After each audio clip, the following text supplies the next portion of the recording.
Pemirsa, selain PPKM darurat di Jawa dan Bali, pemerintah juga menetapkan pemberlakuan pembatasan kegiatan masyarakat atau PPKM darurat kepada 15 kabupaten kota di luar Pulau Jawa dan Bali yang mulai berlaku pada 12 hingga 20 Juli mendatang.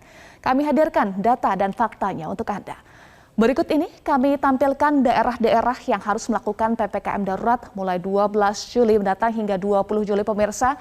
Ini adalah 15 kabupaten kota, mulai dari kota Tanjung Pinang hingga kota Medan. Kemudian pemirsa, hal yang menjadi alasan perluasan PPKM darurat keluar Pulau Jawa dan Bali ini adalah kasus penularan yang terus meningkat. Secara nasional kasus COVID-19 terus meningkat dan juga eskalasi juga terjadi di luar Pulau Jawa dan Bali. Ini adalah alasannya. Lalu kasus konfirmasi naik juga pemirsa, yakni datanya adalah 43,97%.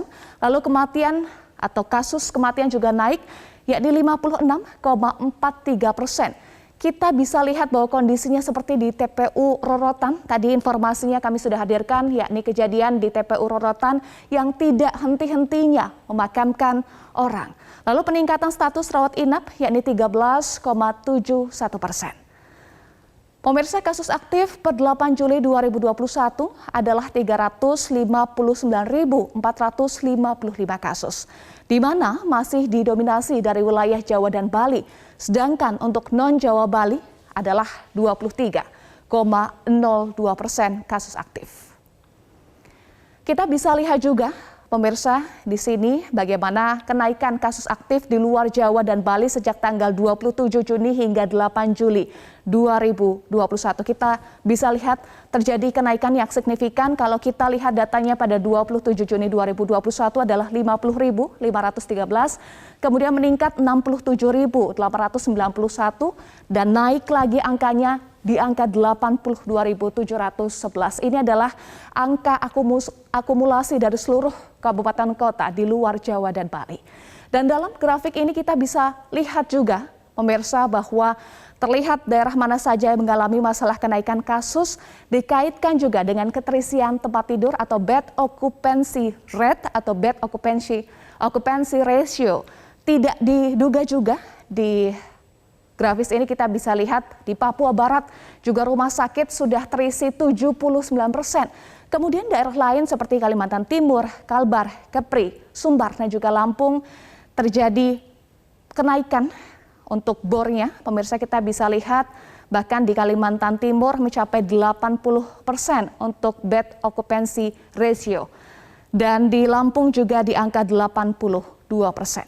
Maka dari itu pemerintah memutuskan kabupaten atau kota yang masuk level 4 dengan bor di atas 65%, kasus naik signifikan serta capaian vaksin kurang dari 50%, diminta untuk menerapkan PPKM darurat. Dan dalam konferensi pers kemarin, Menteri Kesehatan Budi Gunadi Sadikin meminta 15 kota kabupaten yang baru ditetapkan wajib PPKM darurat harus mengkonversi tempat tidur rumah sakit untuk COVID-19. Kita simak bersama pernyataan Menkes Republik Indonesia.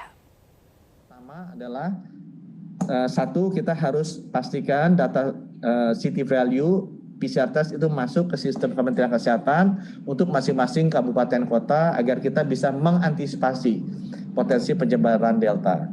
Yang kedua, kita harus meningkatkan jumlah testingnya kita agar kita bisa sekali lagi mengantisipasi secara lebih dini potensi adanya varian Delta.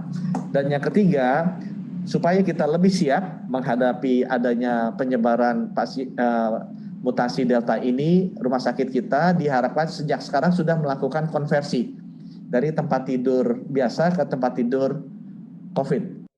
Pemirsa, COVID-19 terus memakan korban jiwa. Bersama-sama kita menekan penularan COVID-19 dengan mengikuti program vaksinasi, perketat dan patuhi protokol kesehatan dengan disiplin memakai masker, menjaga jarak dan menjauhi kerumunan, serta mencuci tangan dengan sabun di air mengalir.